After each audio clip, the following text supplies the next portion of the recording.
Ouija boards, also known as talking boards or spirit boards, are a relatively modern tool game that strikes fear and wonder in the hearts of many people. Almost everyone has heard stories of someone connecting with malevolent beings or suffering unfortunate events following the use of a Ouija board. But what's the real story behind these terrifying tales? Spirit boards have been in use since at least the 19th century in America and rose in popularity with the interest in spiritualism, the belief that the dead can communicate with the living. Ouija boards weren't released until Kennard Novelty Company produced them out as parlor games in the late 1800s. Mediums claimed they were intermediaries between the living and the dead and employed a number of techniques in their work. One method involved the use of planchettes with two wheels at one end and a pencil at the tip, forming a third leg. A medium would place her finger on the planchette, a question was asked, and an answer would be written out by a spirit who was believed to have moved the device. This set the precedence for the planchettes of Ouija boards, which are made of wood or plastic and have a hole or pointer to spell out answers. The board itself usually has the letters of the alphabet, the numbers 0 to 9, and words such as yes, no, and goodbye. Today, Ouija boards can also come with a set of rules. These are generally a list of warnings for users. Some examples include not letting the planchette touch the four corners of the board or count down numbers or go backwards through the alphabet, not asking about your own death, and never playing the game alone. The following are some stories said to have taken place, perhaps when Ouija users didn't follow the rules. The night was like any other, quiet, calm. The girls were all in high school, so it wasn't as though they were able to go out and party. Further, they were simple girls, close friends, cheerleaders with strong Christian morals. It was highly unusual that one of them brought a spirit board to their sleepover. It was the Hasbro game, Ouija.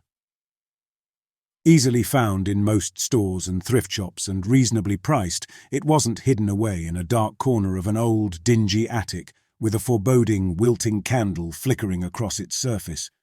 One would never expect it to do anything more than cause a few laughs. The girls gathered around the board in a misshapen circle at the dining room table. A friend of theirs was absent that night, so they decided to inquire what she was up to. The spirits would surely know, the girls reasoned. The spirits were supposedly everywhere, watching, waiting. Surely they would be able to tell them what their missing cheerleader was doing on a Friday night. Perhaps she had a date. The board said nothing. The girls asked ordinary questions and waited patiently for the planchette to move. Every now and then, one of the girls would twitch or shift the planchette in an obvious way. They'd all giggle nervously and laugh, and then move on. Eventually, the game wore out its excitement. They put the game away and moved on with their night. A week later, their absent friend was in a terrible car accident. She died in the hospital. None of the girls ever discovered what she'd been up to the night of the sleepover, but none questioned whether they might have painted a spiritual target on her back. Ouija boards apparently have a habit of bringing the unwanted into sacred spaces or homes. However, often overlooked is that Ouija boards themselves are not always wanted in certain spaces. Such was the case of a young man who will remain unnamed. In his childhood years, his siblings had brought a Ouija board into the family home. They were kids. They did not know the board was anything more than a game. The board wasn't in their house long before his mother entered the bedroom in which he and his siblings were playing and wrenched the board away mid-question, mid-séance, one might say. His mother, far more knowledgeable about the subject of talking boards, threw the board away immediately and forbid her children from ever bringing one into her home again. The next day, the boy watched as the garbage truck uplifted his trash can and dumped the Ouija board in a pit of old food, soiled garments, and other unmentionables. Years later, the boy, now an adult, received a call from his mother. She was demanding to know why she had just discovered the Ouija board in her attic. She was angry and outraged, thinking her children had disobeyed her all those years ago. Except he had watched the Ouija board get thrown out. He had watched the truck drive off, and had never seen the board again. Maybe it was a different board, he reasoned with his mother. It would have been a likely story, and far more easily explained. Unfortunately, his mother knew it was the very same, for his brother's name, the same brother who had brought the Ouija board home, and who had died soon after it was trashed, was carved onto the back of the board. One of the most popular legends connected to Ouija board use gone wrong are the numerous tales one can find today of the demon Zozo. This infamous being has allegedly been around for centuries and has found Ouija boards a good outlet for wreaking havoc in humanity with physical and mental harm. Also spelled Zoso, Zaza, Zo, Mama, Oz, Zo, Za, or Pazuzu.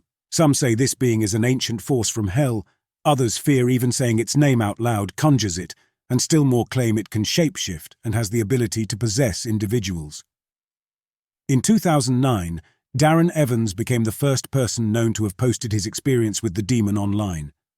Evans apparently had his first contact with Zozo while using a Ouija board with his girlfriend. After some time, Zozo is said to have threatened Evans's sister and/or daughter, who nearly died, caused Evans to have a nervous breakdown, and created other terrifying incidences for himself and his family. After seeking an exorcism, Zozo is said to have left Evans and his family alone, but Evans now runs a site as a Zozologist, which is a space for others to share their horrifying connections with the demon and is meant to warn others about the perils of using Ouija boards. Darren Evans's story also inspired filmmakers at One World Studios to create the horror film I Am Zozo in 2012 and has led to Evans's appearance on the paranormal television series Ghost Adventures. Evans has also released a book, The Zozo Phenomenon, telling his terrifying tale. But a close inspection of the Zozo phenomenon shows it may not be as old as some people claim. For example, the first known reference to this being is said to come from the 1818 Le Dictionnaire Infernal, a demonological encyclopedia written by Jacques-Auguste Simon Collin de Plancy. However, in this book the author writes that a girl faked demonic possession and named one of the 3 demons possessing her as Zozo. Skeptics have some other questions about Evans's story. For example, they wonder about his discovery of a board with the word Zozo on it. This detail was apparently added to later accounts. The appearance of the word itself is also questionable, as it has been linked in appearance to the Zoso symbol used by Jimmy Page of Led Zeppelin and much earlier in the 16th century in connection to the planet Saturn. Are the above accounts just fiction created for modern-day ghost stories? Could they be coincidences? Or is there a real impact of using a Ouija board that can be linked to supernatural events? You decide.